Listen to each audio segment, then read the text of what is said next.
Welcome to another Chef Knives to Go quick look product review. This is Steve Gamache, and what we have is a unique knife. This is the Yamaguchi Shitogami or white steel number 2 Usu Deba 180mm knife.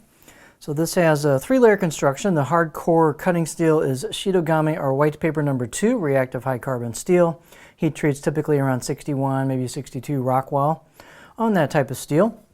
The construction has two layers, or I should say two sides of cladding on either side, which is a soft iron cladding with a kudauchi or blacksmith finish on it. Kind of a mottled texture to the finish. So it's an all-reactive blade. If you look on the website, there'll be a description of this, but it's basically a thin Deba, so it's meant for fish processing. It is double beveled. Traditional Deba knives are single beveled chisel grind, but this is a double bevel, so a bit unique, a little bit easier to sharpen. And weight and dimensions will definitely vary a little bit from knife to knife, but this one is 158 grams or 5.6 ounces. Edge length is about 175 or 6.9 inches from the back of the edge here all the way to the tip. And the overall length is about 315 millimeters. Spine thickness, and again these will vary, but this one's about 3.1 millimeters coming out of the handle and about 2.9 halfway down, and pretty much just holds that, maybe a little bit more coming up towards the front, and then you got the grind of the blade. So this is nowhere near as thick and heavy and stiff as a traditional single bevel Deba, but you can see it's still pretty stiff as well. The blade height's about 48 millimeters, and I think it actually gained some height about right here versus at the heel. That's where I measured it. Handle's just the basic no frills, oval hoe wood handle with a resin plastic ferrule. There's always a little bit of a step here between the wood and the sleeve that goes over the top, but they've done a nice seal job with some seal glue to seal up the front part of it. And the circumference of that handle is about 72 millimeters or a little under 3 inches, where the wood starts to go to the ferrule. So balance point on this blade is right about there.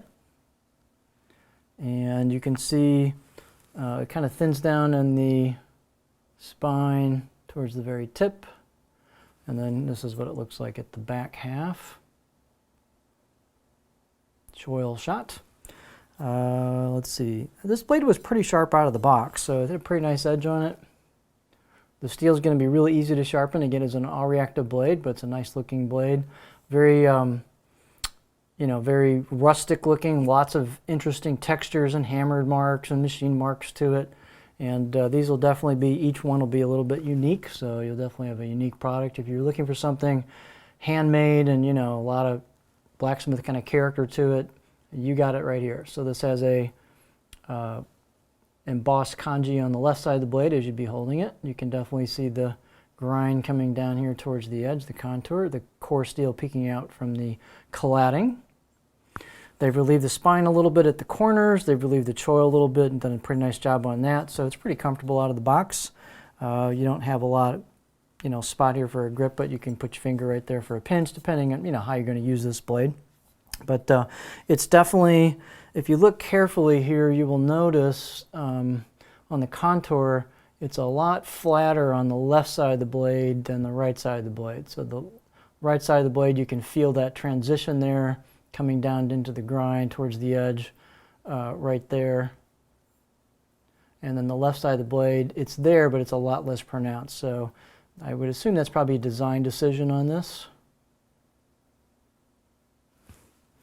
But not going to worry about a cutting board profile on this one, but very interesting knife. So this is the Yamaguchi Shitogami or white number 2 Usu or thin Deba 180mm knife.